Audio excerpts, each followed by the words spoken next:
अस्सलाम वालेकुम नाज़रीन, शफीक अवान सलमान आबिद के साथ खबर की खबर प्रोग्राम लेके मैं हूँ इसाराना और सुबह का आपको सलाम पेश कर दिया है और उम्मीद है कि आप सब खैर खैरियत से होंगे। शफीक साहब अस्सलाम वालेकुम। सलमान साहब वालेकुम सलाम साहब। मौसम मेरा ख्याल है तब्दील तो हुआ है थोड़ा सा, जब हम आते हैं तो कुछ थोड़ा सा चेंज तो फील आ रहा है। वैसे तो सुबह की जो आने है उसकी जो खुशगवार तब्दीली है वो सड़कों पे नजर आती है। कितना खूबसूरत लाहौर है माशाल्लाह। कितना जो है ना ठंडी दरख्त के वो सिसराते हैं पत्ते, तो हमारे लिए तो अजीब। कुछ मुझे स्लो लग रहे हैं कुछ आपके अंदर वो जो नहीं देखें, अब आशूरा है ना, हाँ। तो वो अपना अच्छा, आज की जो हुआ था में हर बंदे पे असर करता है। बिल्कुल बिल्कुल, क्योंकि वो बहुत बड़ी कुर्बानी दी हम सब का गम है और वो गम जो है वही असल ज़िंदगी जो है वो है। मैं अगर रन डाउन शेयर करूँ पहले, फिर मैं प्रोग्राम की तरफ आता हूँ। नाज़रीन, रन डाउन शेयर करते हैं पहले, फिर उसके बाद हम इस पर गुफ्तगू शुरू करेंगे। पाकिस्तान अफ़गानिस्तान के दाखिली मामलात में अदम मुदाखलत की पॉलिसी पर कारबंद है। कौमी सलामती कमेटी के इजलास का ये फैसला था। फिर तालिबान का मुस्तकबिल और मुमकिन चैलेंजेस, इस पर हम बात करेंगे। दूसरी जानिब रूस और चीन अफ़गानिस्तान की तामीर नौ में हिस्सा लेने के लिए तैयार हैं।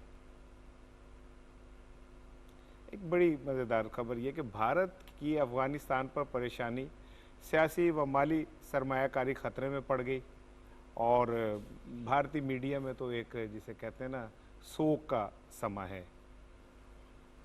अमेरिका का अफ़गान फ़ौज की नाकामी का एतराफ़ और जो बाइडन ने ये एतराफ़ ख़िताब में वाशिंगटन में अपने ख़िताब के दौरान किया। दूसरी जानिब तालिबान ने भारत को वार्निंग दी है कि वो अफ़गानिस्तान में मुदाखलत से बाज रहे और अपनी हद में रहे।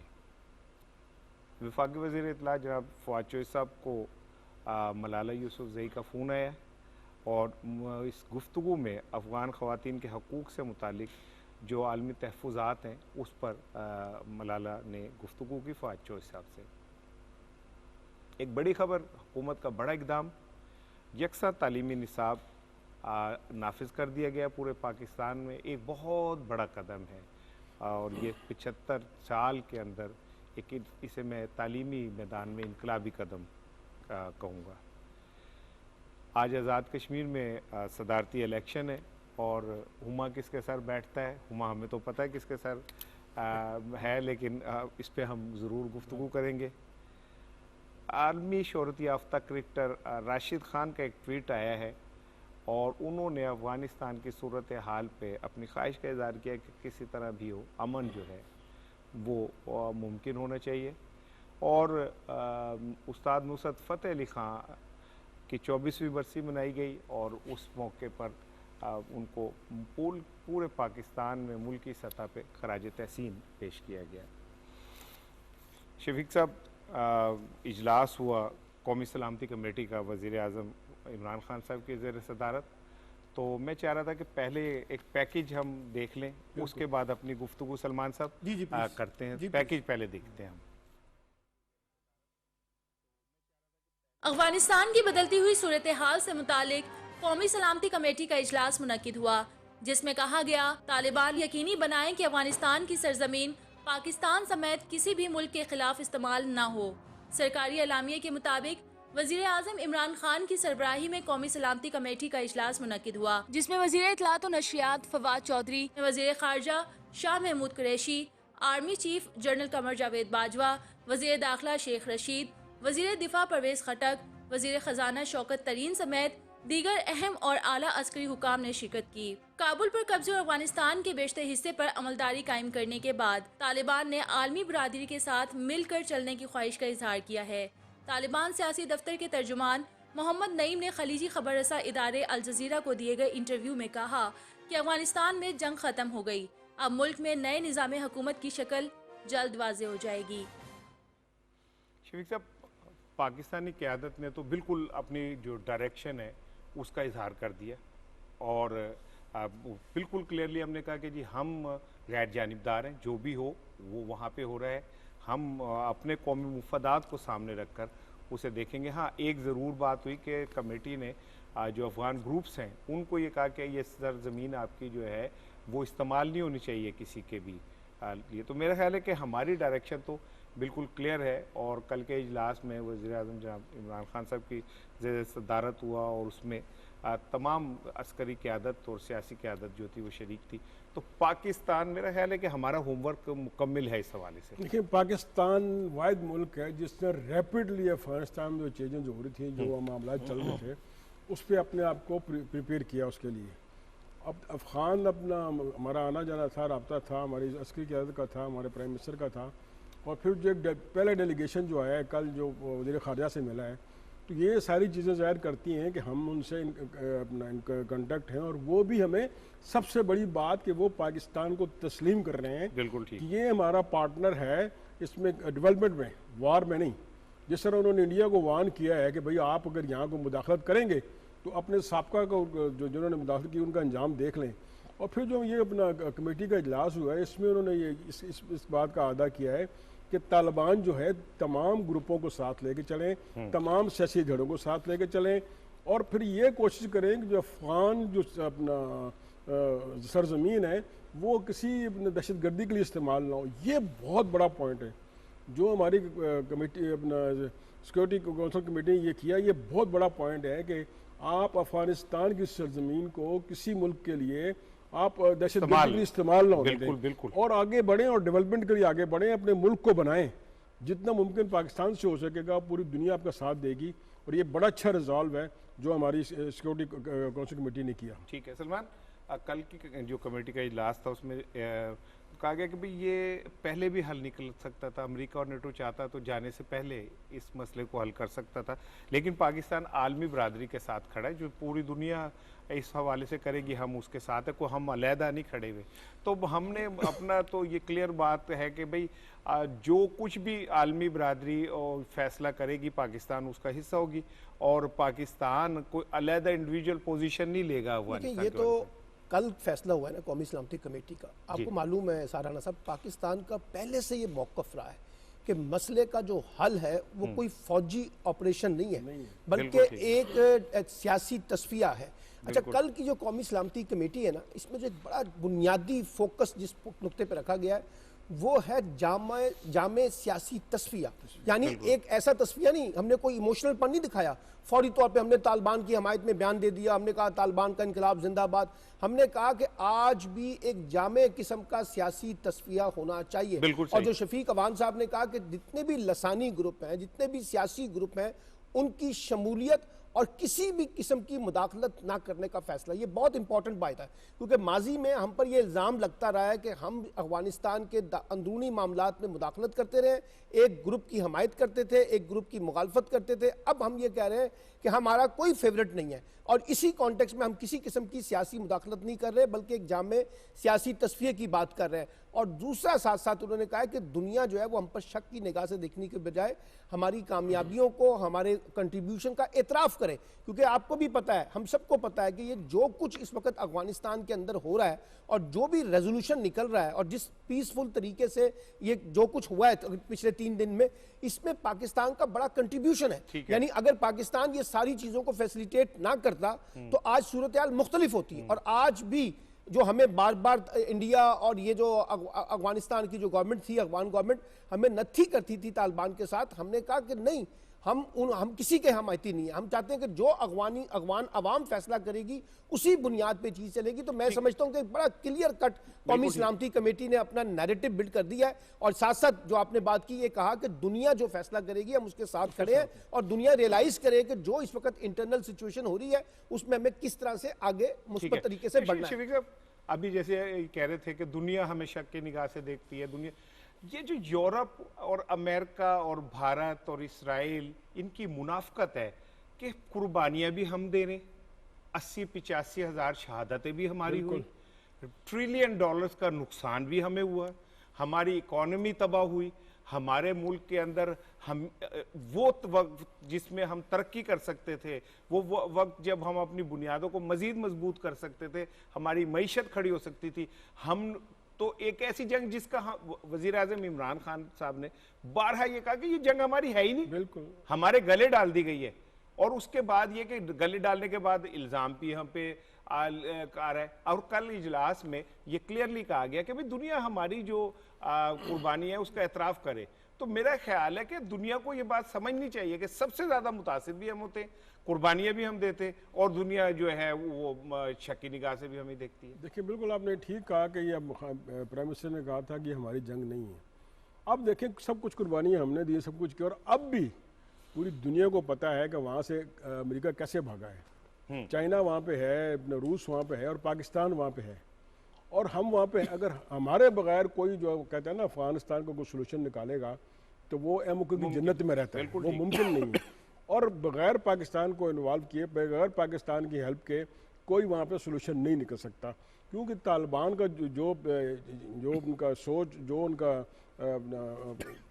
तरीक़ेकार है, वो पाकिस्तान से इन टच रहे हैं, और ये उन्हीं तालिबान की औलाद हैं। गो कि ये अब बिल्कुल नए उनकी फॉर्मेशन नई नेक्स्ट जनरेशन, हाँ, ट्रांसफॉर्म हो गए, नेक्स्ट जनरेशन में हो गए, और ये अब अमन चाहते हैं, ये अब चाहते हैं तरक्की हो, ये अब वो नहीं चाहते कि भाई हम फिर उसी कन्फ्लिक्ट में चले जाएं। और देखें ये जो आपने बात की है ना कि पूरी दुनिया तो ज़्यादा पता नहीं क्या चिढ़े मुसलमानों से, और ख़ास तौर पर पाकिस्तान से, बजाय कि हमें रिकग्नाइज़ करने के वो हमें तनकीद का निशाना बना रहे हैं। ये लेकिन हमने, हमारी कौमी सलामती कमेटी ने, हमारी फ़ौज ने, हमारी हुकूमत ने जो रिजॉल्व दिया है उसकी परवाह नहीं की। दुनिया जो मर्ज़ी करे, लेकिन हम पुरअमन अफ़गानिस्तान के लिए पूरी कोशिश करते रहेंगे, और वहाँ हम किसी कन्फ्लिक्ट में हिस्सा नहीं बनेंगे। और ये रिजॉल्व में भी ये कहा है कि आप सबको साथ लेके चलें। बिल्कुल सही, बिल्कुल बिल्कुल। एक बड़ी बुनियादी मैंने आपसे क्या बात करनी है, मैंने करनी है कि तालिबान का मुस्तकबिल और मुमकिन है उन चैलेंजेस क्या है, लेकिन एक रिपोर्ट जो है मैं चाह रहा हूँ वो देख लें, उसके बाद मैं आपसे इस मौजू पे बात करूँगा। अमरीकी इनखला पर अफगानिस्तान की सूरत हाल शदीद बेयकीनी का शिकार है। पूरी दुनिया की नज़रें यहीं मरकूज हैं। अफगानिस्तान में मौजूद गैर मुल्कियों की अव्वलीन कोशिश है कि वहाँ से जल्द अज जल्द बाहिफाजत निकला जाए, जिस पर जल्दबाजी की वजह से दिलखराश वाक़यात सामने आ रहे हैं और इंसानी हकूक़ की पामाली पर दुनिया तशवीश का शिकार है। जबकि अमरीकी इनखला और पड़ोसी ममालिक के किरदार पर भी मुख्तलिफ राय और बहस छिड़ी हुई है। पाकिस्तान का सालसी किरदार हर सतह पर सराहा जा रहा है, जबकि भारत अपने नज़रअंदाज होने पर नाला नजर आता है। और अमरीकी सदर का दावा है कि अमरीकी फ़ौज का अफगानिस्तान से इनखला कामयाब रहा, अफगानी फ़ौज सूरत हाल संभालने में नाकाम है। अमेरिका ने 20 बरसों के दौरान एक जदीद अफगान फ़ौज खड़ी करने के लिए 83 अरब डॉलर खर्च किए। फ्रांसीसी खबर एजेंसी FPA के मुताबिक अमेरिका ने अफगान फ़ौज को जंगी जहाज़, हेलीकॉप्टर्स, ड्रोन तैयारे, बख्तरबंद गाड़ियाँ, अंधेरे में देखने वाले गोगल्स, सब कुछ दिया। आखिरी दिनों में अमेरिका ने अफगान फ़ौज को जदीद तरीन ब्लैक हॉक हेलीकॉप्टर्स तक दिए, मगर वक्त आने पर अफगान फ़ौज तालिबान के सामने रेत की दीवार साबित हुई। सलमान साहब, रिपोर्ट आपने देखी, बच्चे मेहनत कर रहे हैं, और जुबैर और कुर्रतुलैन जो हैं जी बड़ी माशाल्लाह बड़ी मेहनत के साथ करते हैं, और रात तक ये सारी चीज़ें करते हैं, और फिर सुबह हमें देते हैं। तो ये बच्चे दोनों कर रहे हैं। लेकिन मेरा सवाल जो है आपसे, मुझे दो चीज़ों का आपसे जवाब चाहिए। एक तो ये, अफगानिस्तान में तालिबान आ गए, आके उन्होंने जी छा गए, लेकिन ये तो ख़त्म नहीं हुई बात, पिक्चर तो अभी बाकी है। और असल पिक्चर तो ये है कि क्या वो वहाँ अमन कायम कर सकेंगे, क्या वो अपने ऊपर ये लगे हुए शिद्दत पसंदी के दाग धो सकेंगे, क्या वो वहाँ पे तमाम जो मज़ाहिब में रहने वाले लोग हैं उन्हें लेके चल सकेंगे, क्या वो बैनुल-अक़वामी दुनिया से अपने ताल्लुकात को उस्तवार कर सकेंगे, क्या वो मुमकिन चैलेंजेस जो अफगानिस्तान के तामीर नौ के भी हैं और उसके फ्यूचर के हवाले से भी है। देखिए इसार साहब, बड़ी बुनियादी सी बात है कि तालिबान ने अपने आप को फतह तो कर लिया, लेकिन जैसे आपने कहा खेल ख़त्म नहीं हुआ, अभी पिक्चर बाकी है। यही वो बुनियादी नोयत का सवाल है जो इस वक्त आलमी दुनिया में ज़ेर बहस है कि तालिबान जब आ गए हैं तो अब अफगानिस्तान का मुस्तकबिल क्या होगा। और ये सवाल क्यों पैदा हो रहा है, एक माजी है तालिबान का, जो कुछ उन्होंने माजी में किया उसके खतरात को देखते हुए, उन खदशात को देखते हुए लोग अपने अपने तरीके से तबसरे कर रहे हैं। अब जो चैलेंज है ना अफगान तालिबान के लिए, वो ये चैलेंज है कि वो दुनिया को कैसे ये बावर करवाएं कि हम माजी से एक मुख्तलिफ तालिबान है, और हम माजी की जो खराबियां हैं उसमें नहीं पड़ेंगे, और एक अगली अफगानिस्तान की तामीर नौ में हिस्सा लेंगे। और उसमें जो बुनियादी सवाल है वो वही है, मसलन आप आलमी दुनिया को कैसे इंगेज करेंगे, आप आलमी दुनिया में मौजूद खदशात को कैसे ख़त्म करेंगे, आप ह्यूमन राइट्स वायलेशन को तो करेंगे या नहीं करेंगे, आप मजहबी आज़ादियाँ देंगे नहीं देंगे, अक़लियतों के साथ क्या करेंगे, औरतों के साथ क्या करेंगे। ये वो बुनियादी नौइयत के सवालात हैं जो लोग तालिबान के बारे में जानना चाहते हैं।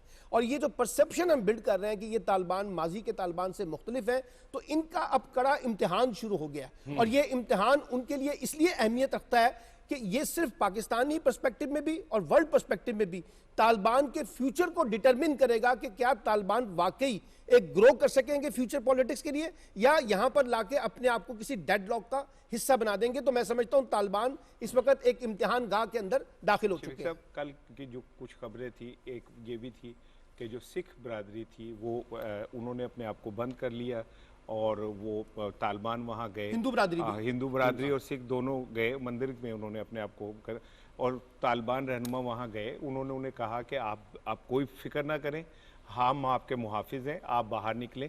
फिर अभी हम दोनों ही शेयर कर रहे थे कि वहाँ पे अहले तशी जो हमारे भाई हैं उन्होंने भी अपना जुलूस निकाला और उनसे कहा कि निकालें। तो ये वैसे तो बड़ी पॉजिटिव चीज़ है कि तालिबान जो उन पे वो एक धब्बा था उससे बाहर निकल रहे हैं। और मैं है वो जो इंटरनेशनल विजन है पॉलिटिक्स का, वो मेरे ख्याल है वो तालिबान समझ चुके हैं। देखिए, मेरी आपसे खुशफहमी कह ले और मैं चाहता हूं कि मेरी खुशफहमी कायम रहे।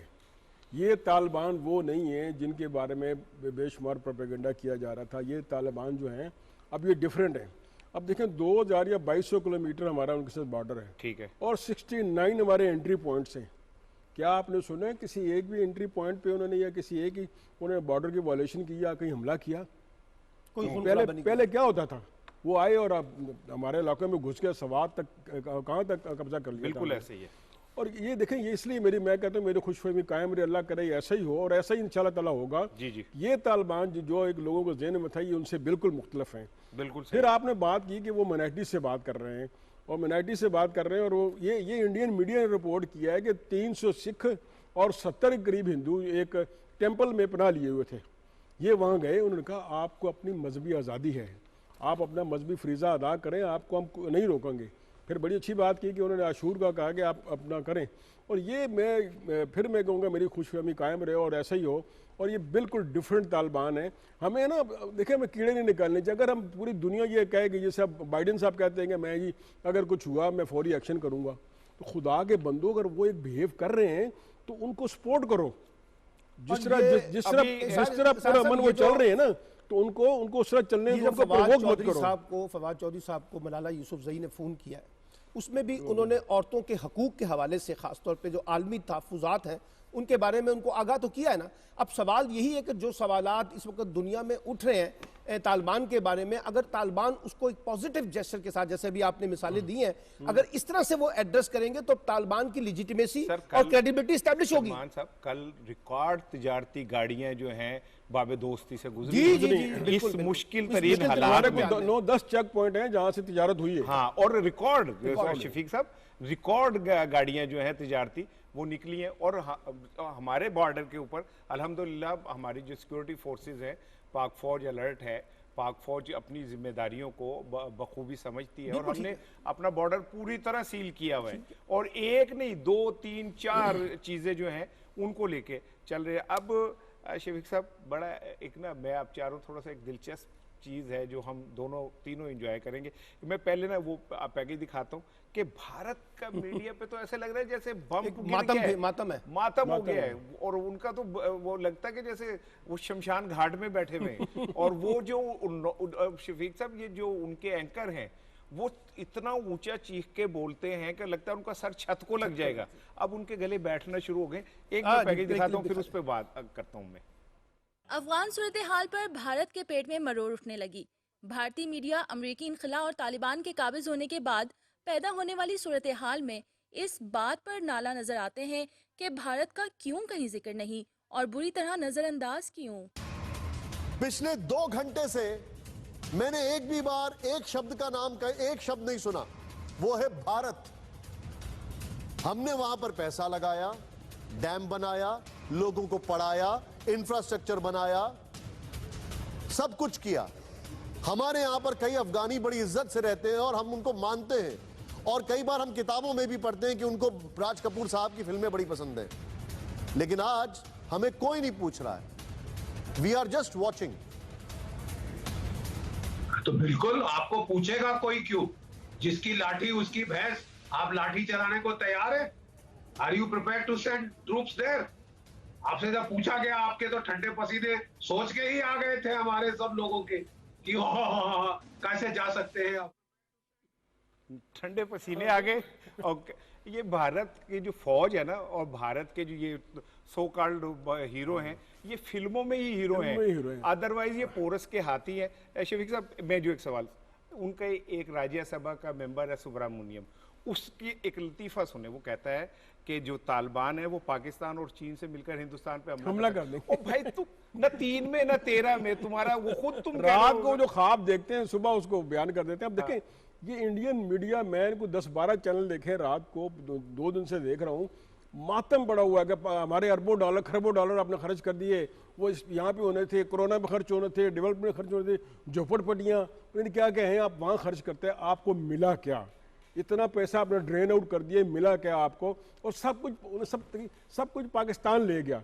एक लाइन, ये वन लाइनर जो है ना, तकरीबन अल्फाज के हेरफेर के हट के कि सब कुछ पाकिस्तान ले गया, हमें मिला क्या, हमने इतना खर्च किया।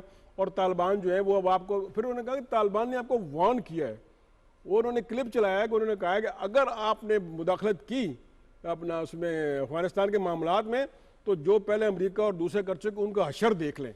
तो ये जा रहे तालिबान जो भी है हमारे मुसलमान भाई, हमारे पड़ोसी हैं, और फिर जो है अपना भारतीय जो सियासतदान उनको देखें, वो अपनी हुकूमत पर चढ़े हुए हैं कि ये तुमने क्या किया, और जो हुकूमत है उसको नहीं बन रही कि वो क्या अपने सफाई में क्या कहें। आपने वो ठीक कहा ना कि भाई ये कॉन्फ्लिक्ट पैदा करते हैं कि भाई हम भी हमला कर देंगे, ताकि अपने कौम को इकट्ठा करें कि भाई तालिबान और पाकिस्तान में चीन मिलकर हम भी हमला कर देंगे।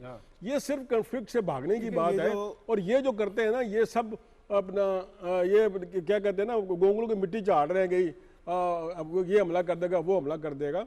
ये ऐसा नहीं है। देखिए, हिंदुत्व की सियासत पर जो मोदी ने ख़ास तौर पे बीज बोया था हिंदुस्तान के अंदर, उनके वहमो गुमान में भी नहीं था, मैं आपको बताऊं, कि अफगानिस्तान में उनको इतना बड़ा सेटबैक होगा। 4 खरब से बड़ी सरमायाकारी, ये सिर्फ पैसे की सरमायाकारी नहीं हुई, सियासी बुनियादों पर सरमायाकारी हुई, इंतज़ामी बुनियादों पर सरमायाकारी हुई, माली बुनियादों पर सरमायाकारी हुई, सफारती डिप्लोमेटिक मास पे खेला। और किस पे सरमायाकारी की? डॉक्टर अशरफ गनी पे, जो मुल्क छोड़ के भाग गए। और वो जो अमेरिका अफगान हुकूमत थी जिनके अब लोग भाग गए, उनको बुनियाद बना के पाकिस्तान दुश्मनी का जो खेल खेला जा रहा था, ये कल पिछले 2 दिन से जो सफ़े मातम बिछा हुआ है ना हिंदुस्तान के मीडिया में, जिसकी झलक अभी आपने 1-2 लोगों की बातें सुनाई हैं, वहां ये कहा जा रहा है कि ये तो पाकिस्तान की फतह हुई है और ये पाकिस्तान की जीत हुई है कि आज भारत आइसोलेट हुआ है अफगानिस्तान के कॉन्टेक्स्ट में। मैं एक और इंपॉर्टेंट बात बताना चाहता हूं, अमेरिका की पूरा जोर था पाकिस्तान के ऊपर कि आप भारत के रोल को लेजिटिमाइज करें अफगान पीस प्रोसेस के कॉन्टेक्स्ट में। पाकिस्तान का कॉन्टेक्स्ट ये था कि हम भारत को क्यों इंगेज करें अफगान पीस प्रोसेस में, उसका क्या कंट्रीब्यूशन है।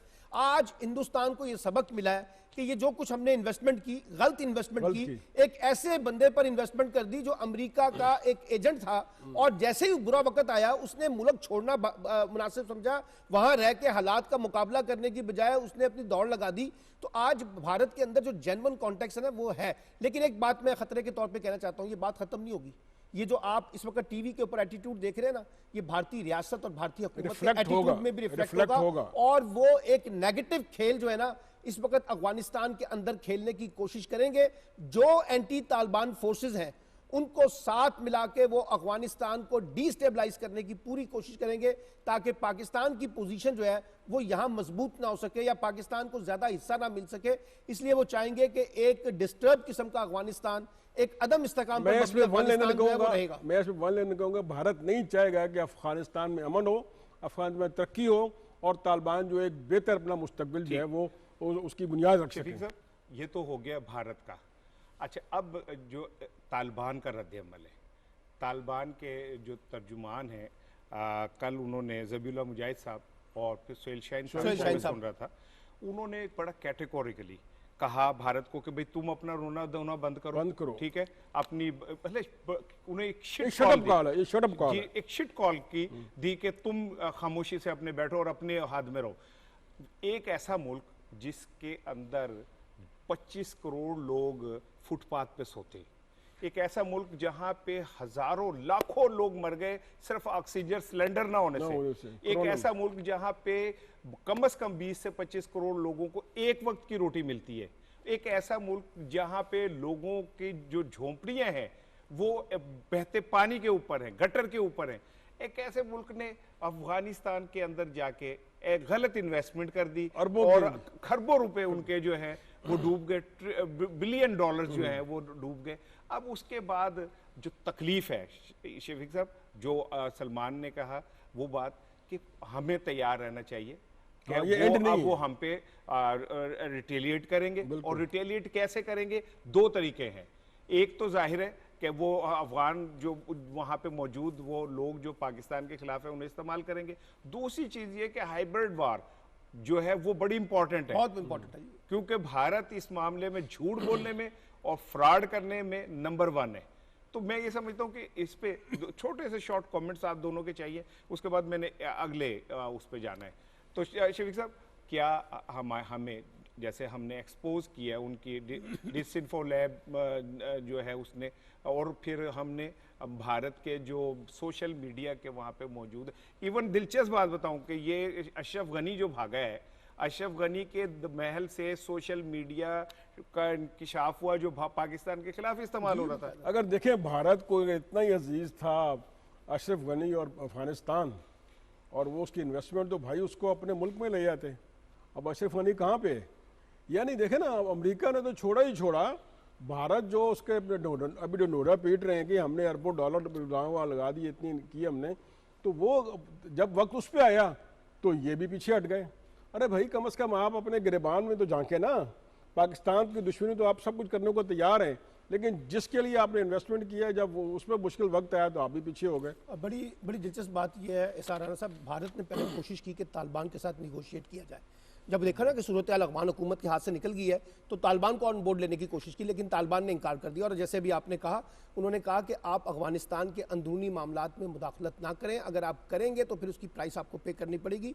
ये तालिबान का वाज़ेह मौक़िफ़ है कि हिंदुस्तान जो है इस वक्त अफगानिस्तान के अंदर मुदाखलत करके जो पुरअमन इंतकाल इक़्तिदार है उसको ख़राब करना चाहता है। अच्छा, ठीक है। अच्छा, मैं ना अब एक और इशू की तरफ चलता हूँ, और वो इशू पहले एक मैं आपको उस पर रिपोर्ट दिखाता हूँ, और रिपोर्ट दिखाने के बाद उस पर बात करता हूँ। रिपोर्ट देखिए ज़रा। अमरीकी सदर जो बाइडन ने अफगानिस्तान से फौजों के इनखला का दिफा करते हुए कहा है कि अफगान फौज लड़ना नहीं चाहती तो इसमें अमेरिका कुछ नहीं कर सकता। हमने उन्हें हथियार और 20 साल तक हर तरह की तरबियत दी। अफगान फौजियों की तनख्वाहें तक हम अदा करते रहे। व्हाइट हाउस में न्यूज़ ब्रीफिंग देते हुए उन्होंने कहा कि हमने अफगान सदर अशरफ गनी से कहा था कि तालिबान से लड़ने के बजाय मुज़ाकरात करें, लेकिन उन्होंने हमारी बात नहीं मानी। अमरीकी फौज अफगान फोर्सेस के लिए वो काम नहीं कर सकती जो वो खुद अपने लिए करना ही नहीं चाहती। हमारा अफगानिस्तान छोड़ने का फैसला बिल्कुल दुरुस्त है, इस पर तनकीद ना की जाए, और ना ही हमें अफगान जंग खत्म करने के फैसले पर किसी किस्म की शर्मिंदगी है। सलमान साहब, मैंने ना ये जो 83 अरब डॉलर है ना, इसे कन्वर्ट किया पाकिस्तानी रुपये। जी जरूर देती। हाँ, मेरा कैलकुलेटर खत्म हो जाना था, आपका कैलकुलेटर खत्म। 13,647 अरब रुपए। आप जस्ट इमेजिन के, अगर और ये ताश के पत्ते साबित हुए। हाँ, और शफीक साहब एक मिनट, अगर ये पैसा अमेरिका इंसानियत की फलाह पे खर्चता, डेवलपमेंट पे करता, जंगों की बजाय बम उगाने के बजाय अगर मोहब्बत के फूल खिलाता, और अगर तैयारों से कारपेट बम्बिंग के बजाय वो हमें एक खुशगवार माहौल देता, तो आज हीरो होता है इस सोसाइटी का। देखिए, मुझे तो ये जो अमेरिकी सदर का बयान है ना, जो अभी आपने सुनाया है, मुझे वाकई हंसी आती है। आप मुझे बताइए, अफगान हुकूमत की क्या कैपेसिटी थी इसार राना साहब, क्या उनकी सलाहियत थी कि वो यहाँ मुकाबला करते? सवाल ये है कि बड़ी दिलचस्प बात है, अमेरिका अपनी नाकामी का मलबा जो है ना वो अफगान हुकूमत पे डाल रहा है। अफगान हुकूमत अपनी नाकामी का मलबा पाकिस्तान पे डालकर एक दूसरे को मुतमईन करने की कोशिश कर रहे हैं। ये बुनियादी तौर पे अमेरिका समेत वो जो नेटो की 40 ममालिक की अफवाज थी ना जी, ये बुनियादी नाकामी उनकी है। ना वो फौजी ताकत के साथ ये मसला हल कर सके, ना वो पॉलिटिकली कोई रेजोल्यूशन कर सके, और आज जब वो मातम कर रहे हैं कि अफगान हुकूमत जो है जिम्मेदार है, अफगान हुकूमत को आपने छोड़ा कहाँ? ना अफगान हुकूमत अवाम से कनेक्टेड थी, ना उनकी फौज अवाम से कनेक्टेड थी, और वो बन गई इंडिया की जिसे कहते हैं एक एजेंट के तौर पे। और जो कुछ वहां पर अफगान हुकूमत ने इंडिया के साथ किया मिलकर, आज उसका शाखसाना ये है कि वो खुद भी आइसोलेट हो गए, वो खुद भी वहां से आउट हो गए, और आज ये मलबा एक दूसरे पे डाल रहे हैं। तो अमेरिका ये रियलाइज करे कि जो कुछ उसने अफगानिस्तान के अंदर किया, आज दुनिया ये सवाल उठा रही है कि इतनी बड़ी आलमी ताकत, 40 ममालिक उसके साथ, और आप जो 10 दिन के अंदर अफगानिस्तान को फतह करना चाहते थे, आप 10 दिन के अंदर तालिबान को दुनिया से एलिमिनेट करना चाहते थे, वो तो आज वही तालिबान जो है सुरखरू होकर वापस अफगानिस्तान आए हैं। तो ये आपकी अपनी नाकामी भी है, अमेरिका उसको तस्लीम करे। शफीक साहब, मैं एक आपको फ्रूट ऑफ थॉट देता हूँ। देखें, अगर ये बात मानी जाए कि तालिबान ने बज़ोर ताकत अफगानिस्तान को फतह किया, तब भी अमेरिका और उसके 40 इत्तेहादियों को शर्म से डूब मरना चाहिए। बिल्कुल, आप ठीक है। और दूसरी बात, अगर ये कहा जाए कि उन्हें सेफ पैकेज मिला और वो आ गए, तो फिर अमेरिका से बड़ा गद्दार, अमेरिका से बड़ा यार मार, अमेरिका से बड़ा 2 नंबर मुल्क कोई नहीं है। फिर अब देखें ना, वो कहते हैं हमने 3.5 लाख 3.5 लाख फौज और पुलिस को और जो दूसरी सिक्योरिटी फोर्सेस उनको हमने ट्रेनिंग दी।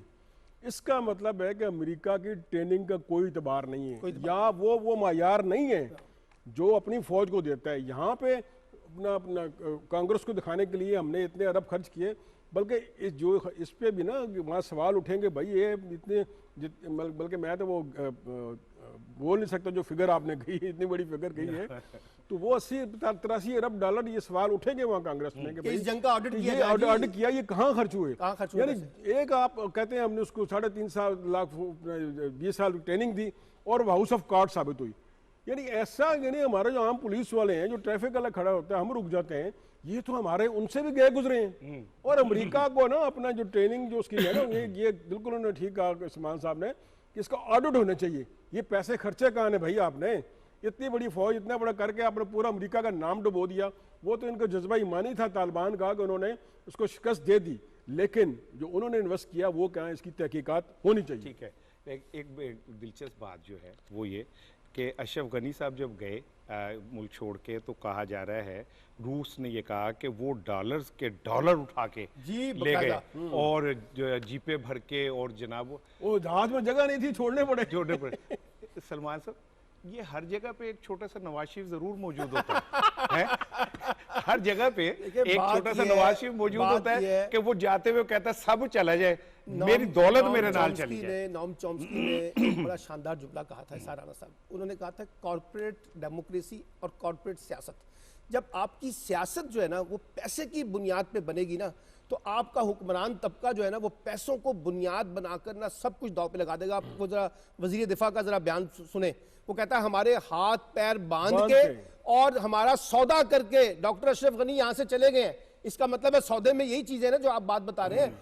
ये एक बदकिस्मती है कि आपको जिस मुल्क का सदर बनाया जाता है, आप वहां के लोगों के साथ खड़े होने की बजाय, उस माशरे के साथ जुड़ने की बजाय, उसके मुश्किल हालात में वहां अपने आप को खड़ा करने की बजाय, फौरी तौर पे आप देखते हैं कि अब हालात आपके कंट्रोल में नहीं है, तो आप अगली फ्लाइट से जो है ना मुल्क छोड़ के चले जाते हैं। ये सवाल पूरे अमेरिका के लिए भी सवालिया निशान है। मैं आपको बताऊं कि जिसके ऊपर उसने इन्वेस्टमेंट की और एक ऐसी हुकूमत बनाई जो एक कागजी हुकूमत थी, जिसकी कोई लिजिटिमेसी नहीं थी, जिसकी कोई क्रेडिबिलिटी नहीं थी, जिसका कोई कनेक्शन अवाम के साथ नहीं था, आपने वो अफगान अवाम पे मुसल्लत किए रखी। तो अमेरिका भी सारी सूरत का जिम्मेदार है ना जी। शफीक साहब, अब चूंकि हम अमेरिका और नेटो के उसमें बैकग्राउंडर में बात कर रहे हैं, आज जो बरतानवी वजीर दिफा हैं वो कल रो पड़े और उन्होंने कहा कि जी मैं वो जो वहाँ हमारे एसेट्स हैं जो लोग रह गए, ये कितने दुख की बात है कि ये इंसानों को टिश्यू पेपर की तरह इस्तेमाल करते हैं। और कहना है कि हम उनको वापस नहीं ला सकेंगे। भाई वहाँ जो है वो तो इंग्लैंड की जो बादशाह थी उसके नुमाइंदे थे ना, वो ओथ लेते हैं तो वहाँ अपना मुल्क के नुमाइंदे थे। आप कह रहे हैं उनको वापस नहीं ला सकते। और फिर देखें जो सोशल मीडिया पे शेयर हो रही हैं, एक वियतनाम की जंग में जो एम्बेसी थी इसकी अफगानिस्तान की, अमेरिका की, उसकी छत पे लोगों को एवैक्यूएट कर रहे हैं। और बाइडेन साहब चंद दिन पहले कह रहे थे कि वो मंजर यहाँ नहीं होंगे, वो मंजर हमने यहाँ देखे, वो मंजर हमने यहाँ देखे। इसका मतलब है कि जो भी अमेरिका के पॉलिसी साज हैं, they are failure, they are failure, they are failure. ऐसी पॉलिसी बनाते हैं, उसको ताने बाने कर देते हैं, लेकिन जब ग्राउंड पर जाती है वो ग्राउंड पे मुख्तलिफ हो जाती है। आपने शाम को तबाह कर दिया, आपने इराक को तबाह कर दिया, आपने क्या कुछ नहीं किया, और फिर अपना वियतनाम से सबक नहीं सीखा, अफगानिस्तान से सबक नहीं सीखा। तो बाइडेन साहब, अमरीकी जो कौम है ना, जो कांग्रेस जोश के थिंक टैंक है, जो पॉलिसी बनाते हैं, अपने आप को रिव्यू करें, अमन के साथी बने। जिस तरह पाकिस्तान ने रिजॉल्व दिया है ना कि हम अमन के साथी हैं, जंग के साथी नहीं। अगर आप अमन के साथी बने, आप जैसे आपने कहा कि जितना पैसा उन्होंने जंग पे लगाया, अगर यही वहाँ पे डेवलपमेंट में लगाते, अफगानिस्तान में कोई डेवलपमेंट करते, तो शायद ये उसको वक्त में देखना पड़ता और वहाँ पे इस वक्त अमन होता और कोई तमाम धड़ों की एक हुकूमत होती। लेकिन यार वो शर पसंद है, उसका तो काम ये है कि जंग अपना असला बेचना। जब ये सोच होगी तो फिर उसका अंजाम यही होगा। मैं ना एक अगले मौजू पे जा रहा हूँ। आज हमने अफगानिस्तान को बहुत डिस्कस बहुत बड़ा इशू है, इसलिए कि पूरी दुनिया में बहुत इस वक्त जेर बहस है ना जी। अब हम जाहिर इसको नजरअंदाज है इशू कैसे कर ही सकते हैं? एक है कि अफगानिस्तान। और मैं अगले मौजू पे जाने से पहले सिर्फ एक जुमला आपसे शेयर करता हूँ।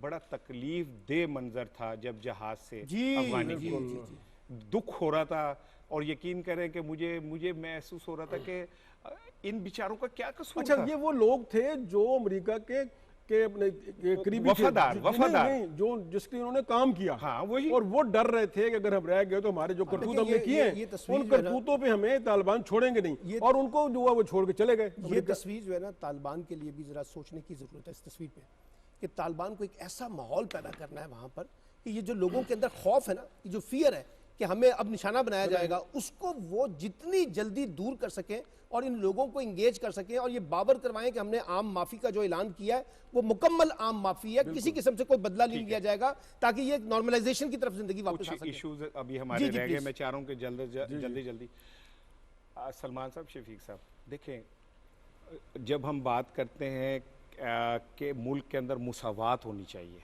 तो मुसावात का मतलब ये है कि जितने तबके पाकिस्तान उनमें के बराबरी हैं पैदा की उनमें जाए। बराबरी पैदा की जाए।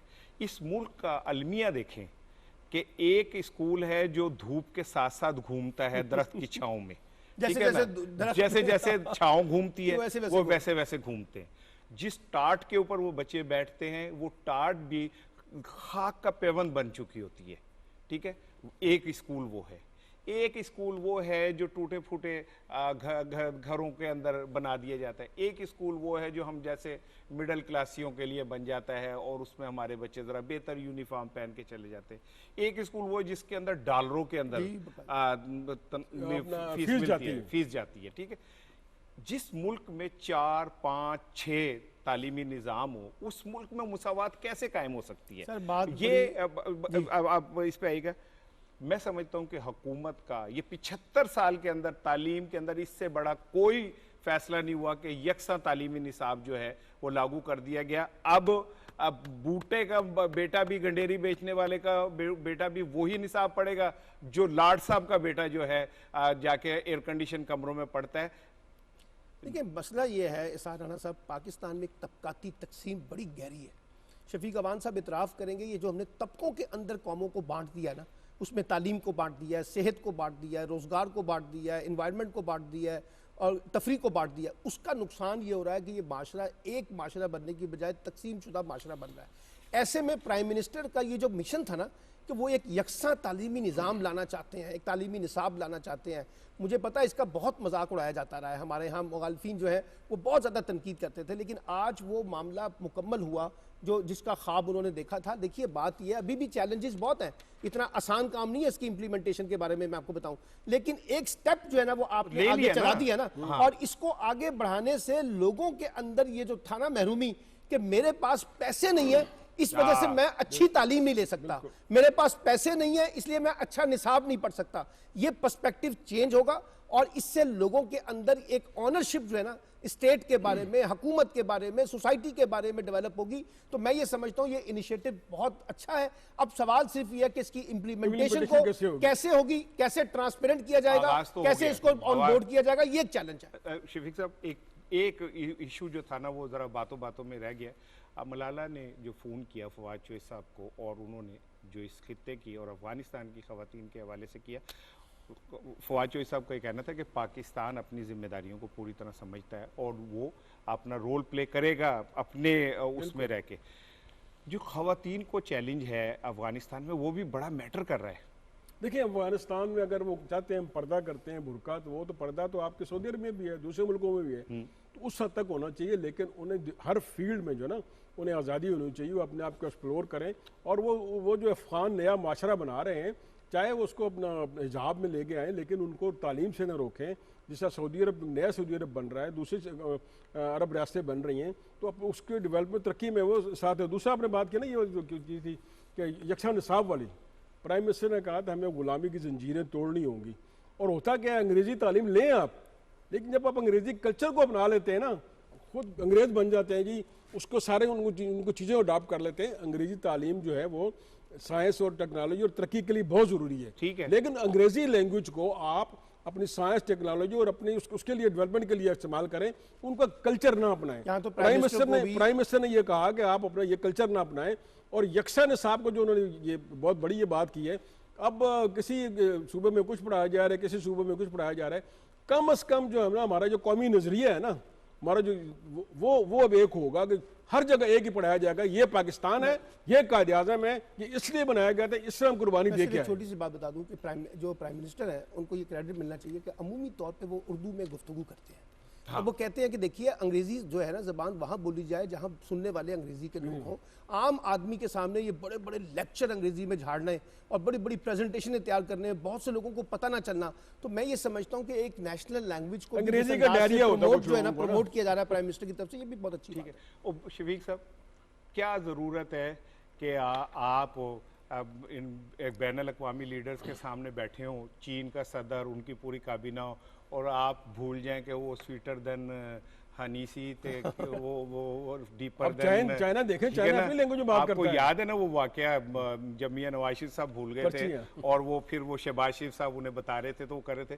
तो बेहतर ये कि हमको गूंगे यार, हमारी अपनी लैंग्वेज है, हमारी अपनी रिस्पेक्ट है। और वज़ीर आज़म इमरान खान साहब ने वैसे भी अब जो हमारा सुप्रीम कोर्ट ने वो क्या है कि हमारी उर्दू में होगी सारी डॉक्यूमेंटेशन, तो चीजें अंग्रेजी को अपनाएं आप तरक्की के लिए, पढ़ाई के लिए, एजुकेशन के लिए, वो कल्चर ना अपनाएं। ये था मकसद प्रोग्राम का ना। वक्त खत्म हो रहा है, 5 मिनट रह गए। मैं चाह रहा हूँ क्विक आप दोनों से तेजी से बोलूं, अपोजिशन की है सख्ता हो गया भाई, आप अपना रोल प्ले करें, अफगानिस्तान में बात करें। वो सुम बुकमुन हो गए हैं, उन्हें समझ नहीं आ रही है। वो देखिए उनकी ना अपना सेकंड कोर थर्ड कोर की आदत वो बयान दे रही है, लेकिन जो टॉप लीडरशिप है वो उस पर खामोश है।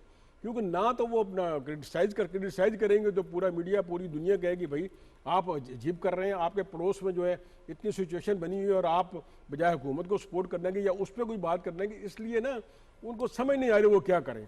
बल्कि मैं तो नहीं यही कहूंगा कि भाई अल्लाह के बंदो ये अपना इमरान खान का मामला नहीं है, ये पूरी कौम का मामला है, इस पे आकर उनको सपोर्ट करें। वो जो माय बेस्ट फ्रेंड का मजमून इन्होंने याद किया हुआ था, हर बात में जाके अब्बू जी पे खत्म होता था, अब वो अब्बू जी से निकलना चाहिए ना। सवाल ये है कि अपोजिशन के पास रह क्या गया, मुझे बताइए, आपने उनको छोड़ा कहाँ पर है, मुझे बताइए ना। बात ये है कि ना नेशनल इश्यूज़ के ऊपर उनकी कोई पॉलिटिक्स रह गई है, ना कोई आपकी रीजनल पॉलिटिक्स पे। मुझे इतनी मायूसी हुई है, मैं आपको बताऊं, ये जो अफगानिस्तान की सूरत हाल है, मुझे कोई एक पॉलिटिकल पार्टी का सीरियस कंसर्न अबाउट अफगानिस्तान मैंने उसको अभी तक नहीं देखा। और ना उनके कोई ऐसे इजलास हुए। कल जो बिलावल साहब ने भी इजलास किया है ना जी, तशवीश का इजहार, भाई ये तो पूरे पाकिस्तान आम आदमी नीचे बैठा, आपका रेजोल्यूशन क्या है? आप ये कहें कि जी, आप ये बताएं कि जी पाकिस्तान को क्या क्या स्टेप उठाने चाहिए, आर्मी दुनिया को क्या स्टेप उठाने चाहिए, पार्टी पोजीशन तो क्लियर करें ना, वो भी किसके साथ है। सर वो किसी पोजीशन में नहीं है, वो इस वक्त देख रहे हैं। ऐसी सूरत हाल में एक मायूसी जो है वो अपोजिशन जमातों की नजर आ रही है। मेरी राय में ना ज्वाइंट सेशन बुला लें, तमाम पार्टियों को ले और ज्वाइंट सेशन फैसला करे क्या करना है। कम से कम वहां तो पार्लियामेंट तो अपनी जबान खोलो। एक जुमला प्रोग्राम का वक्त खत्म हो रहा है। सदारती इलेक्शन आजाद कश्मीर का रिजल्ट तो सबको पता है, ठीक है, लेकिन बैरिस्टर साहब के सर पे बैठेगा हुआ, बिल्कुल वही तो ऑब्वियस है ना, ये जो ऑब्वियस बात है कि बल्कि हमने पहले भी कहा था कि अपोजिशन को चाहिए था, जब सामने शिकस्त नजर आ रही है आपको, चलो शिकस्त को छोड़े, वो हम नहीं इस्तेमाल करते, जब एक विक्ट्री किसी के नजर आ रही है तो भाई उसमें आपे डाल जाओ ना। उसमें खैर डालो, कार खैर में आगे बढ़ो और अपना उनको अपोज कर दो। अच्छा पूरी दुनिया को मैसेज जाए कि भाई कश्मीर पे हम एक है। अच्छा मैसेज जाता है। आपने मरियम का और बिलावल के बयान सुने थे ना कि इस दफा एक बड़ा इनकलाब आजाद कश्मीर के अंदर आने वाला है। आ गया वो नहीं, आ गया वो सही कहा था, उनकी हिमायत में नहीं आना था, उनकी मुखालफत में आना था और वो आ गया। और आज आखिरी जो जिसे सदारती पोजीशन है उस पर भी पीटीआई ने अपनी पोजीशन मुस्तहकम कर ली है। तो इसलिए अब आप उनके वजीर आजम, उनके सदर, उनके वुज़रा, उनके स्पीकर, ये सब जो है यही इनकलाब आना था जो मैं आपसे एग्री नहीं करता, सॉरी। इनकलाब आ गया है और लेकिन वो पीटीआई की शक्ल में है। मैं वही कह रहा हूं ना, उनकी हक में। वो जो जलसों में वो कहते थे कि इस सिलेक्शन के अंदर कौम जो है मुल्क दुश्मनों को शिकस्त फाश देगी, तो वो कौम ने वो दे दी। अब वो तो मान लेना चाहिए ना सबको। अपने राशिद खान मुझे बहुत पसंद है, बड़ा आला स्पिनर है और इंटरनेशनल स्पिनर है जी, अफगानिस्तान की सरजमीन से जन्म लिया और पूरी दुनिया को नंबर 1 है T20 के अंदर वो रैंकिंग में। के बाद सबसे बड़ा नाम। मैं आपको एक मजे की बात बताऊं, उसकी सारी ट्रेनिंग, उसकी सारी ग्रूमिंग पाकिस्तान के क्लब में खेले। उसने एक ट्वीट किया, हमें भी बड़ा, हम भी चाहते हैं, आप भी चाहते हैं, हम सारे चाहते हैं कि अफगानिस्तान में अमन हो। राशिद खान का जो ट्वीट है हम खुद दुआगो है कि अफगानिस्तान में अमन हो। वो हमारे भाई हैं, कलमा गो भाई हैं और हम और वो सदियों से जुड़े हुए रिश्तों में। तो हम राशिद खान के ट्वीट के साथ राशिद खान को सिर्फ हम ये कहना चाहते हैं कि सिर्फ आप ही नहीं, पाकिस्तान में बैठा हुआ हर फर्द ये चाहता है कि अफगानिस्तान के अंदर पीस आए ताकि हम सब पूरे खित्ते के अंदर पीस को लेकर आगे ये बात आ रही है। देखो मैं हमेशा बात करता हूँ खेल की कोई बाउंड्री नहीं होती, स्पोर्ट्स की कोई बाउंड्री नहीं होती, स्पोर्ट्समैन की कोई बाउंड्री नहीं होती। राशिद खान ने बात की है ना, ये बात पूरी दुनिया में ट्रैवल होगी। उसको जो आपके जो वेब पेजेस हैं, आपके अखबारात हैं, वो उसको करेंगे राशिद खान क्रिकेटर के वाले से। बिल्कुल तो हर शोबा जो ज़िंदगी का है ना उसको आगे आना चाहिए और अफगानिस्तान को जो ये चाहिए। मैं तो कहता हूँ सपोर्ट करें यार उन्हें कि भाई आप आगे बढ़ें और अमन के आप दाई बने। बिल्कुल ठीक है।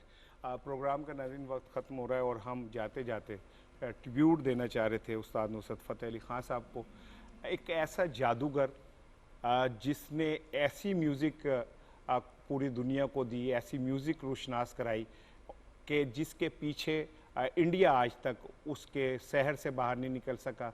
उन्होंने लंदन जाके, उन्होंने जापान जाके पूरी दुनिया में पाकिस्तान का नाम रोशन किया, बुलंद किया। और बहुत कम देखा जाता है कि एक आदमी बहुत अच्छा म्यूज़िक कंपोज़र भी हो, वो धुनें भी बहुत आला बना सकता हो और गा भी उतना ही आला सकता हो। तो ये अल्लाह की रहमत होती है और नुसरत फ़तेह अली ख़ान साहब पे अल्लाह की बड़ी रहमत थी। हम उन्हें नहीं भूले, 24 साल के बावजूद पूरी कौम उन्हें नहीं भूली और हम ये दुआ करते हैं कि अल्लाह ताला उन्हें अपने जवार रहमत में जगह दे। शफीक साहब बहुत शुक्रिया, सलमान साहब बहुत शुक्रिया। आज के प्रोग्राम का वक्त ख़त्म होता है, इंशाअल्लाह कल मुलाकात होगी। अपना ख्याल रखिएगा। अस्सलाम वालेकुम।